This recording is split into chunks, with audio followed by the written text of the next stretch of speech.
Good idea. I think the training idea I liked is just having someone have Admiral Bulldogs yelling runes in their ears every 5 minutes. But you know what, boys? We've got a draft. Let's focus on this because we're almost through the first banner phase. What would we like to see? What is the big priority? Do you feel like all the boxes have been ticked so far on the most threatening heroes? Yeah, you can see that the Lycan has already been banned. Another hero that I'm looking forward right now is Nyx Assassin. Has been nerfed a little bit, but possibly can be picked. Batrider as well is played quite a lot by VG. We'll see if they opt to go for him even after he's been nerfed here and there. Dude, unrelated, but these chairs are so comfortable.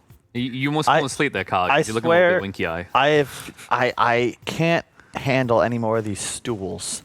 You have no idea how rough it is to do series, and you're sitting in a stool with no back support. Now I got this comfy little chair. I can kick back, enjoy myself a draft. You can even move the neck piece. You can actually full on nap. I'm not gonna do it because I'll push my my mic off. But I wish airplane seats were made out of this material. Some of these budget European airlines, I feel like they've got they almost deliberately did it out of spite. Like, let's get the least comfortable padding we possibly can. EU airlines are the worst when it comes to comfort. Yeah. Speaking of budget carry, boys, we got a Ricky coming out in the first phase. Have Ricky and an Oracle. This right. lane already feels horrible for a Mars. Exactly, because in theory, Mars, he wants to attack. He wants you to attack him from the front, utilize the bulwark. Ricky says, "Nah, I'm gonna hit you from the back and deal bonus damage." Not only will he do that, you can always cast the Purge on the Ricky. He blink strikes on the Mars. You can't run away. Once Oracle gets that level 3, then you have that super nuke from Purifying Flames, and Ricky will be jumping you constantly. We see this with like PA in the past as another example. It's a really cool combination, just as you said, because he's invis, right? So you don't see the Ricky, and all of a sudden Oracle's channeling. You don't know what the hell's going on. Then boom, you're popped on, you're stunned, and you're stuck in cloud. So it effectively functions as hard lockdown. It's a stun instead of just a disable. You know what I also like about this opening? When you open up with Oracle and Ricky, you're giving yourself an opportunity to pick that offlane Darkseer. Offlane Darkseer plus something like a clock. You have this trio of heroes: Vacuum, Cogs, Smokescreen, super good late game. Oracle can be picked versus the Oracle to counter him. And look, they go for the Lich. I'm surprised. Now you have this opportunity to perhaps even lane the Oracle versus him. Most likely won't happen. Yeah. It is weird because we saw Oracle, part of when it got picked up initially, I remember Liquid just always taking it into the Lich as a lane counter because you can offensively purge off the shield. Changed a bit though. I think Liches nowadays, they used to go like 1-4-1 a lot of the time. Now you see them primarily maxing out the Nova because they just spam mana, pop mangoes, deal DPS. So I'll be curious to see how this plays out. I think it was Insania that said the reason why they're picking Oracle all the time is because of Lich and because of Treant Protector. Treant Protector kind of fell out of favor, got nerfed here and there. We don't see him as often, but Lich is still around. Yeah, That's true. This is a hero, I'm telling you, I've been waiting for this to come back into the meta. These Furions, these Enigmas, they are so good. It's the buff. Yeah. The Black Hole on level 1 deals twice as much damage. You literally have kill potential on the lane as soon as you hit 6. Yeah, I believe it went from 50 to 100. It's pretty strong. I mean, not quite as much as 0 to 100, but still pretty significant. Yeah, it's kind of crazy as well because the early black holes, you just throw them out for 1 kill, right? It's not like it's the crucial game-winning moment. So extra early burst damage is always good. I just think it's also cool because Enigma is one of those heroes that'll always have options. So, and that's through the draft and within the game, right? Because in the draft, it's like, okay, this could be our 4 or a 3. And at some point, I'm sure we'll see somebody play it mid. It's been done in the past. And then within the game, do I have a BKB timing? I'll rush it, maybe win the game with this item. Or I can buy literally whatever auras our team could possibly need. Yeah, like, it's just, there's so many avenues that you can take, so many different ways with the item build, position 4, off lane. And right now, they have Puck versus that Black Hole, but that's pretty much it. Your Mars and your Lich don't really work. Into Oracle Riki as well. Not a huge fan. This hero got nerfed pretty hard as well, right? Puck, I think it was they brought down the base damage. I think they tweaked some of their damage output and the cooldowns. Does it really feel like a decent pick anymore? Do you think the time of Puck is dying? It depends. I think that if you go for something standard, like I wouldn't be surprised to see just a DK come out immediately because it's great synergy. I've always loved the DK Enigma combination. You get strong push with strong team fight behind it.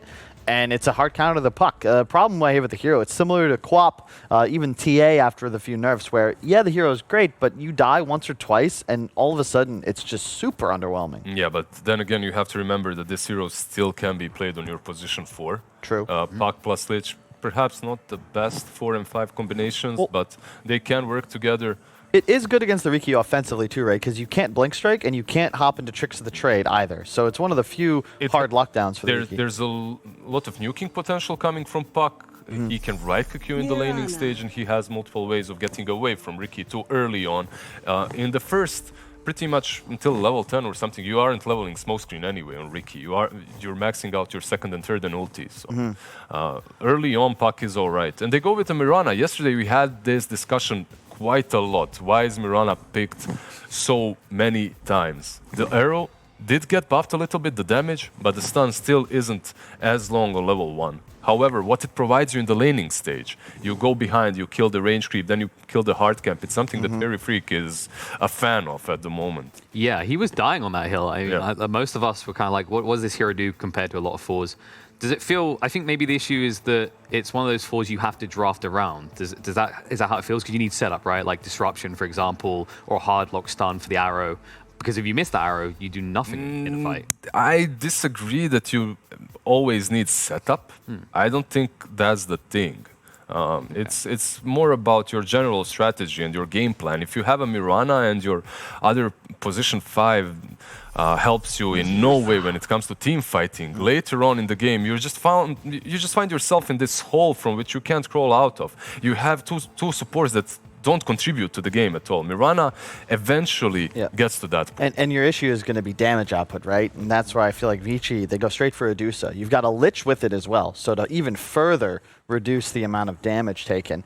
And I'm very concerned because you now look at this lineup and I look at the sustained DPS output of EHOME.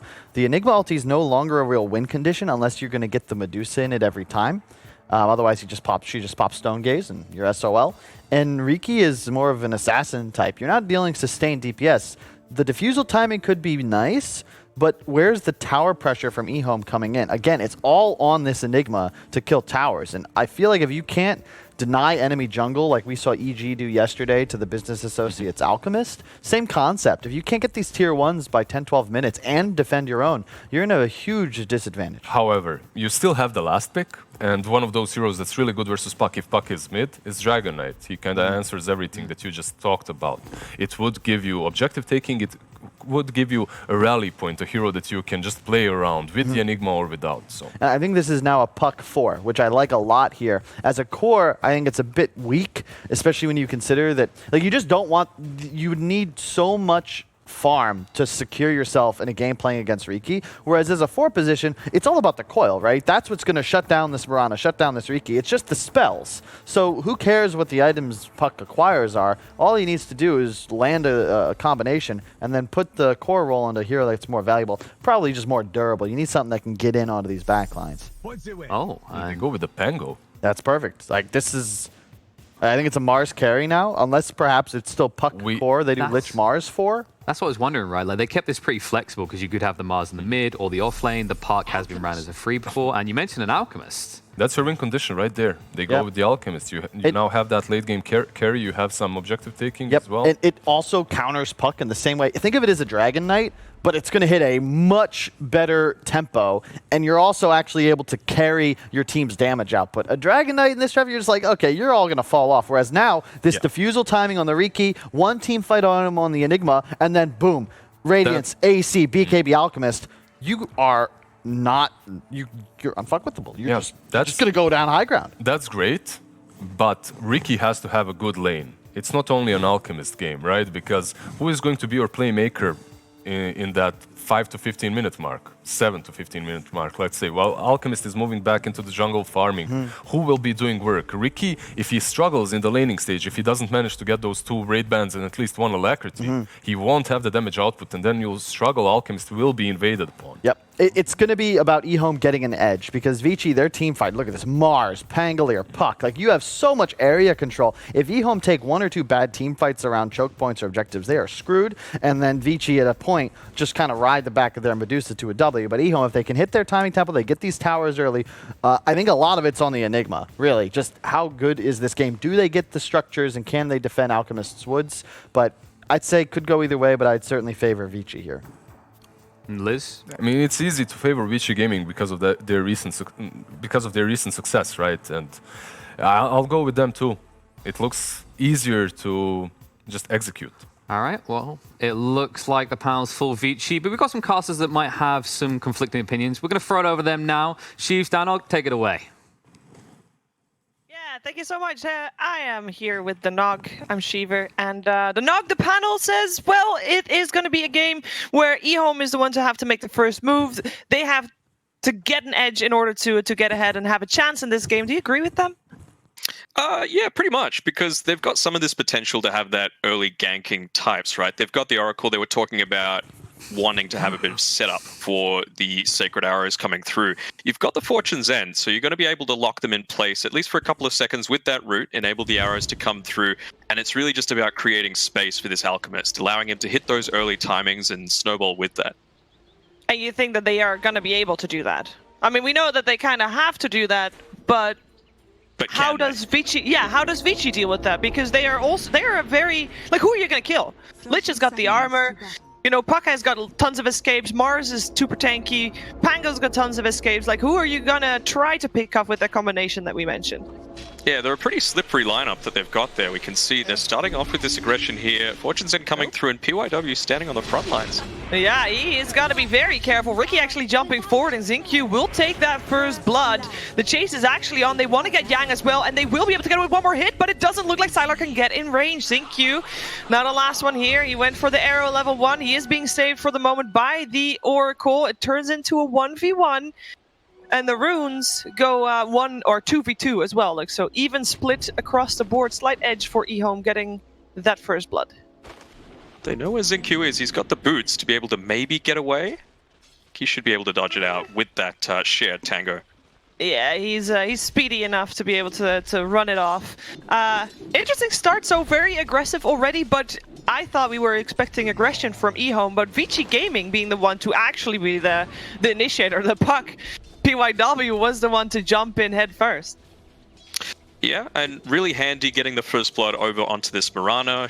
We want to see her rotating a lot and often, and just getting that little bit of extra damage potential early on is going to do wonders for a tri-lane. Yeah, really will be. Faith Beyond in the meantime up against Eurus. It will be a 1v1 lane on the top, and that means we're going to have tri-lanes on the bottom. Yep, and that should be a kill going the way of EHOME. XinQ making sure that Vici Gaming will not feel safe on this bottom lane. And we were talking about... yeah, well, on the panel, they were talking about Mirana. It's not one of those heroes that drops off completely if you have kind of lousy lane. You can have that semi-carry potential a bit later on, and we can see with those early couple of kills and the assist gold coming for XinQ, he's already got a Wraith Band coming out to him, so he's going to be harassing a lot of people down in this lane. Yeah, the aggression that we said should come out from EHOME is very much present. Vici Gaming running the aggressive tri-lane. I wonder if they're going to be happy with that. Are they happy with that? Do you feel like this is enough and this... Well, basically, these three are forcing everybody of EHOME to stick on this bottom lane, right? So that means that Eurus, as well as Ori in the mid lane, have got a 1v1 lane guaranteed. Yeah, I mean, I think you'd be relatively happy with how things are going if you're the Alchemist so far. You know, not receiving a lot of pressure is always a nice thing to have. On the top line, you're always going to have this Enigma denying all of the range creeps as well. So every little bit of experience is going to be worth its weight in gold for the Mars. Sylar has to be careful here. The aggression is too much for the courier of Sylar, though. At least he was on his way back, so that helps. It's not actually too much. You know what? I know it gives gold away to the enemy, but at the same time, it doesn't have to take that whole slow route back to the base, and it's only dead for a minute. It's not that big of a deal, right? Well, it's not a huge deal. Oh, hey, we could see this combo coming through here. Nice standing on the front lines there with Yang to dodge the Sacred Arrow. Yes, and actually they might be able to get a return back. PYW is still chasing on that Mirana. In the meantime, Sylar is trying to run away, but he can blink strike out. And Mirana, again, with those boots, is fast enough to avoid PYW catching him. Really nice Observer Ward, though. catching out every single little rotation. You could see XinQ is waiting on the side, just wanting to get the perfect arrow in place, but Vici Gaming positioning themselves really well to counter it. Yeah, and now also XinQ has to just constantly walk back to base, get his health up, get his mana up, come back, and it's gonna be more of that from him. He's gonna try to do what he can during that time, but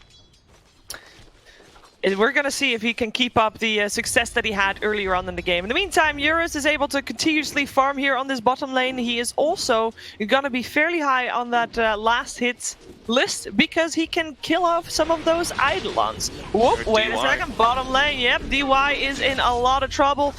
Will be taken down by Sylar. And it only costs XinQ's half of his life, but he has a salve, so he'll be ready for action again. I guess the answer is yes, he will be able to keep that success up from earlier on. Yeah, you're seeing a lot of good teamfight rotations in terms of their positioning from Vici, but it's just not enough to counter out all this early game damage that's coming through as a result of, the first blood. Mirana dishes out a ton of extra damage if you get that max range Sacred Arrow, so pretty juicy to have this kind of start if you're on EHOME.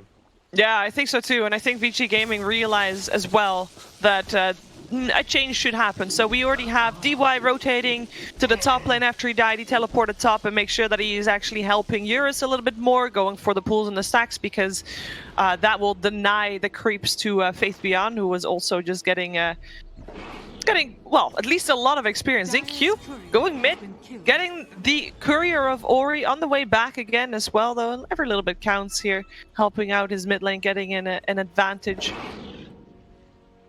Yeah, actually went for the Sacred Arrow onto Ori as well. I think he might have tried for a solo kill onto him if it connected, but Ori, great presence of mind to be able to dodge it out. Another little added bonus as well for this Alchemist is that by creating all that pressure on the bot side of the map, he was able to not be harassed too much, his courier was never in danger, and now that he's got that Soul Ring, he's able to transition through the jungle when he needs to, give a bit more farm to, for example, the Mirana, get her a few extra items early on, and elevate the net worth lead on the entire team.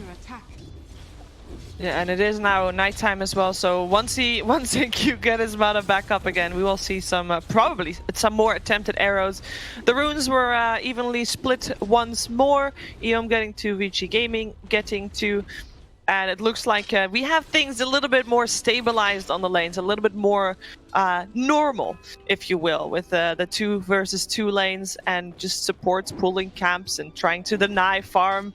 Not as much battle anymore. Well, I say that, PYW is looking for something, and you think he's going to be able to find a courier in a second. He also managed to place a really nice deep ward. Doesn't manage to finish up the courier, but did get a nice deep ward, and he's making his way to the triangle to see if he can prevent Faith Beyond from farming. Oh, get the silence off, and DY is here too with the shield. Can they actually do something? Can they take Faith Beyond down? Faith Beyond does have assistance coming in. XinQ will get the arrow. PYW will be the one to pay for that one. Eurus coming in, has got the arena up, but you don't really want to use the arena for Mirana because she can just leap over the edge of the arena. Yeah, XinQ having a great game early on. So much teamfight impact, getting these great ganks off, denying the, or getting rid of the courier, sorry. And, only sitting on level 3, but you can see the experience that's being able to be obtained by the Alchemist, for example. Sitting at level 7, he's already got about 1,000 more net worth as well as a result of that. Yeah, Dota is all about annoying your opponents. And that is something that XinQ is definitely doing. And on top of that, I find that he's rotating in a way that he is not showing himself on the lane ever. And therefore, just a threat of an arrow, like you don't really know where he is. Obviously, he's showing himself right now, finding Eurus, forcing him out of the jungle. That's also why we see the need for those deep wards that we saw PYW place. Because they do need to see on which side of the map XinQ is, so they can expect those arrows a little bit better. Maybe having to place your wards a bit more defensively as well, rather than take that proactive measure can be a little bit annoying if you're wanting to be the playmaker on Vici Gaming's side. Yang getting chased down. Yang is having some trouble. He already popped his stick charges. He doesn't have anything left. He just drops. He doesn't have a shield crash. And the Swashbuckle was still on cooldown.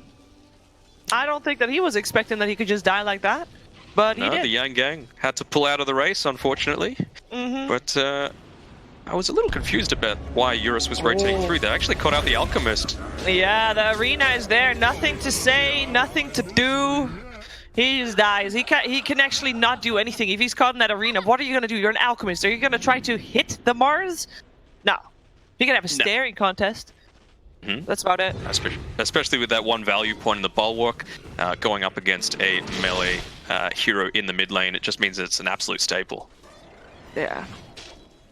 Nothing to say is, of course, a relative new addition to the EHOME squad. EHOME has, well, they changed after the Chengdu Major. Have not been able to qualify for anything until it was Vici Gaming that decided to not play in the qualifiers for the LA Major, and that, according to many, allowed EHOME to qualify for the LA Major. And so they're, you know, in a way, this is a little bit of a match to see who like truly is the better squad, seeing if EHOME can prove themselves against the arguably best team in China at the moment. Yeah, maybe they're a little bit of the kryptonite, just making them unable to get in here. We can see Enigma as well. Oh, I hear something happening there. No, not quite connecting with the Spear of Mars. We've seen the Enigma going again for the Necronomicon.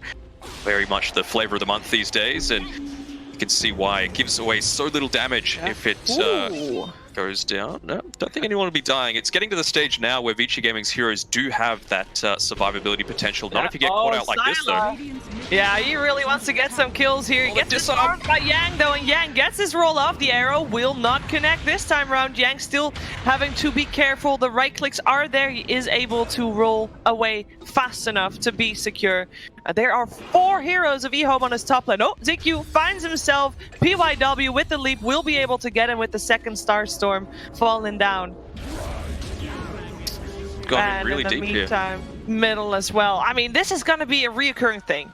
The moment that everybody is showing on the map, which they just did, EHOME was showing that they had 4 people top. And that means Alchemist has got no support. That means every time Mars puts an arena around him, he almost just guaranteed dies. Yeah, I was a little surprised that Xingqiu, even though he's been playing fantastically on this Mirana, didn't use any of his leap charges to chase down that Pangolier as he was running away on like, what, 10% HP? Oh, Enigma, he's going to go down as well. Yeah. He was... Everybody else left, he's like, I can get this last wave of creeps, surely. Nope. Nope. Cannot, Not this time. cannot. Oh, now that is a great Mirana item. Xingqiu finds himself an Ocean Heart. What more do you want from a, like, at the moment, the ultimate roaming hero? Like, from all the 10 heroes on the map, this is the most mobile one in terms of wanting to be on all sides of the map at the same time. Oh, don't run through the river when there's a Medusa on the other end, though. This is pretty scary. Oh. More than double your level as well. Yeah. Maybe baited Ori in enough for Eurus to do something, or Sylar to do something here, though. Ricky is unfortunately not able to do all that much. He will be able to be safe, but you gotta be careful there. Bottom lane, we finally have a black hole. Eurus stuck in it. He does get the spear out, but that does not change his fate. It's becoming a bit of a trend, right? Rotating through with multiple heroes, trying to get a kill onto someone, and either getting a support that had already used all of their tools, or not getting anyone at all, and then a high priority hero dying. It was previously the Alchemist, and now it was, oh, really nice RCQ. Yeah, that was some next level play. Like, he got the double star off, and he managed to kill the Pango off right before he started the roll. The roll at least didn't go on cooldown, so that is, you know, silver linings for Yang there, but that was a really good kill. And that is a kill that I don't think should happen. That's a position 4, killing off a position 3, and like, regardless, actually, Xingqiu is having an amazing game. Yeah, absolutely. We've only got about 1,200 gold away from the Radiance being picked up by Nothing to Say. You can see he's trying to avoid a lot of this aggression. Oh, Nothing to Say. It's so... Okay, they do really not like him. I don't think that Chain Frost was necessary, but maybe they were just worried about who else was coming in and they just wanted to kill him off fast. Just out of range. How are you gonna keep your map safe for the Alchemist to farm?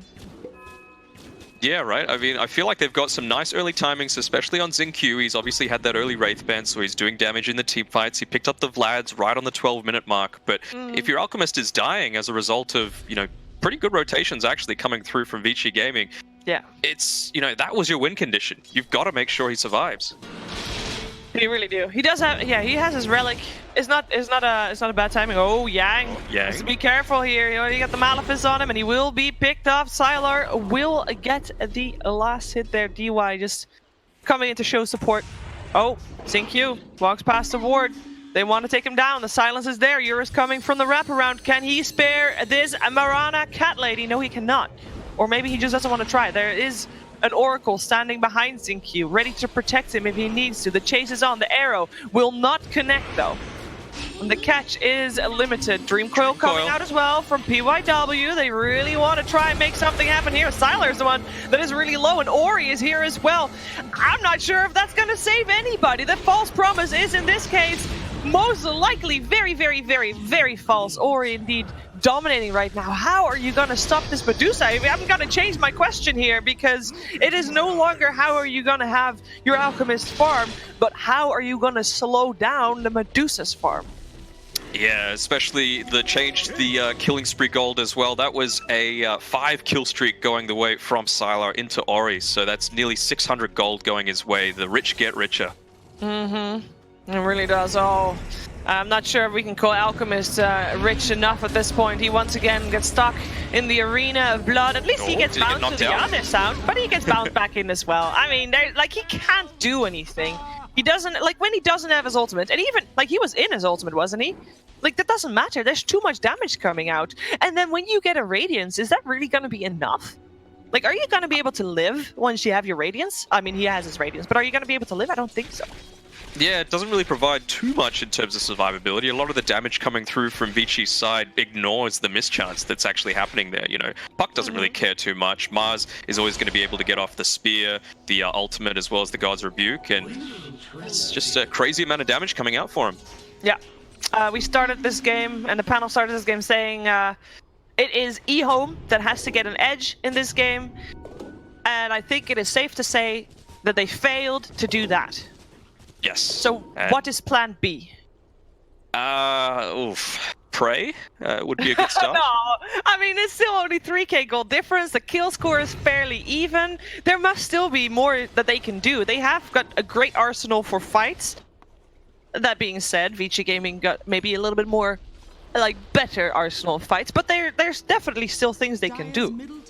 Yeah, I mean, the issue is it's entirely dependent on what this Dusa does in team fights. You just feel like if Ori joins a team fight that he wants to, it's just an instant win for Vici Gaming. You can see he's TPing in onto this mid lane and they immediately just all back out. There's nothing that they can do against this level 15 Medusa. The extra Mystic Snake mana gain. He's got the Manta style finished up as well, and Alchemist is still, what, 3,000 gold away from finishing up his BKB, so he's not ready to fight yet. He is not, and everybody on the side of Vici Gaming, maybe apart from DY on his Lich, is rotating into this middle lane.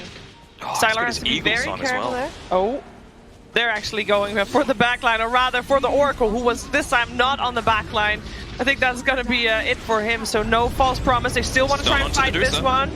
Arena of Blood is here, but so is the Black Hole from Faith Beyond, but there's no damage to go through it, and this Alchemist is just getting stunned up, getting stoned up, and just dying. The buyback was there from Y, but to what end? Yeah, there's really nothing they can do. You know, 6-0 and 4 Medusa at the 16-minute mark. Level 16, Alchemist is 0-5 and 1. It's not looking very good at all for EHOME, and you were talking before about the net worth looking relatively similar. It seems nice, but if you've got an Alchemist, you want to have a decent lead at that point in the game.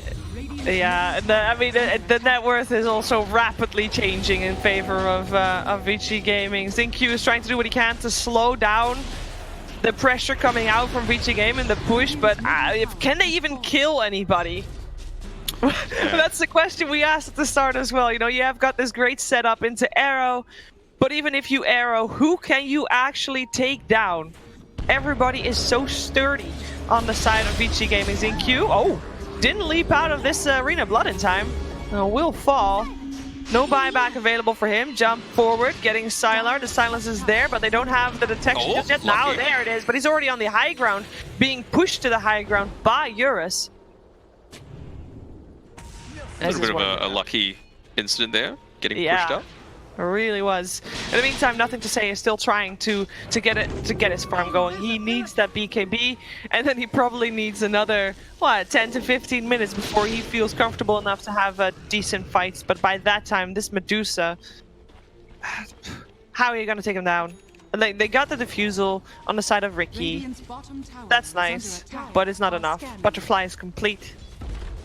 It's looking pretty grim for EHOME at this point. I mean, they did get some okay item timings on Xingqiu as well as the Ricky there. He's got his Diffusal Blade now, so he's ready to fight. You've got the Vlads on the Mirana, so she's ready. Oracle doesn't really need all too much. He doesn't even have boots yet, though, so that's very, very rough. And nearly finishing up the Blink Dagger on the Enigma. So I think the play here for EHOME is get level 12 on the Enigma, farm up the Blink Dagger. Hopefully by then the Alchemist will have his BKB as well, and then try and take a team fight. And if you lose, you lose. But you got to go for something before the Deucer can get even more out of control. That's true. I do hear a lot of ifs in what I just said. It's a lot of guessing. You kind of also have to hope the Vici Gaming messes up here and there. They seem to be very prone on sticking together a lot. Like they are almost always at least on the same half, somewhat on the map. Close enough together that one person can survive long enough for the rest to come in. Moonlight Shadow coming out. They actually did see Ricky here. Do they have more detection? The silence coming out. I don't think they have more detection for the moment. And that means Sylar jumps to the low ground. The dust now comes out from DY Ori. Doesn't hit him. No. He's fine. He's able to get away. So that is a couple of, well, a Dream Coil being used is pretty huge. It means that you can feel somewhat safe for the next 50 seconds, and that's going to be pretty vital when you're standing around these bounty runes trying to make stuff happen. Yeah, and they are trying to make stuff happen, that's for sure. They are not able to kill off DY, and the Arena of Blood will make sure that Sylar does not continue chasing Arrow. DY. Eurus completely out of mana. There is the Chain Frost. Will he get some lucky bounces? It's all he has to hope for as he is gone.